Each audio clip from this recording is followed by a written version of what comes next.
La force du vent est utilisée depuis près de 2000 ans déjà par l'homme pour faire avancer ses bateaux et faire tourner ses moulins. Cette source d'énergie renouvelable, inépuisable et gratuite est appelée énergie éolienne. Le génie de l'homme lui a permis de la convertir en énergie mécanique pour lui permettre de moudre son grain, de pomper l'eau des nappes phréatiques pour l'abreuvage du bétail et enfin remplir les châteaux d'eau. C'est à cette époque d'ailleurs, en 1885, que le mot éolienne est utilisé pour la première fois pour désigner ce dispositif qui convertit l'énergie du vent en énergie mécanique. Aujourd'hui, nous transformons cette énergie en électricité grâce à des centrales éoliennes ou aérogénérateurs. Il existe deux grands types d'installations. Le parc éolien offshore implanté en mer au large des côtes, mais aussi le parc éolien terrestre que tu croises le long du chemin des vacances. En haut du mât de l'éolienne, qui peut mesurer jusqu'à 150 mètres, on trouve la nacelle et l'hélice, appelée aussi rotor. C'est elle qui transforme l'énergie éolienne en énergie mécanique de rotation. Elle est composée en général de 3 pales et se met à tourner sous l'effet d'un vent d'au moins 10 km/h.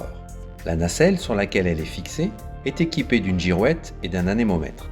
La girouette permet de connaître la direction du vent et l'anémomètre, quant à lui, mesure sa vitesse. Si le vent dépasse 90 km/h, l'éolienne s'arrête alors automatiquement pour des raisons de sécurité. Et c'est en fonction des valeurs mesurées par ces deux capteurs qu'il est possible d'orienter automatiquement la nacelle face au vent, ainsi que l'angle des pales, pour les rendre plus efficaces.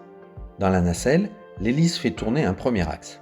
Sa vitesse de rotation n'étant pas suffisante pour générer de l'électricité, un multiplicateur, ou boîte de vitesse, augmente sa fréquence de rotation jusqu'à 1500 tours par minute et transmet à un deuxième axe qui fait tourner à son tour un alternateur. C'est lui qui transforme l'énergie mécanique en énergie électrique. L'électricité est alors acheminée vers la base du mât où se trouve un transformateur qui élève sa tension à 20 000 volts, puis conduit par des câbles souterrains ou sous-marins à un poste de transformation pour être une fois de plus élevé à 400 000 volts pour être transporté plus facilement sans trop de pertes dans les lignes du réseau très haute tension.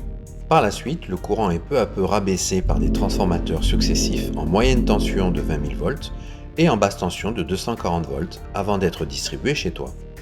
L'électricité d'origine éolienne n'émet pas de gaz à effet de serre. Compte tenu de son intermittence liée à la force du vent, elle est utilisée en complément d'autres sources d'énergie pour répondre aux besoins d'électricité.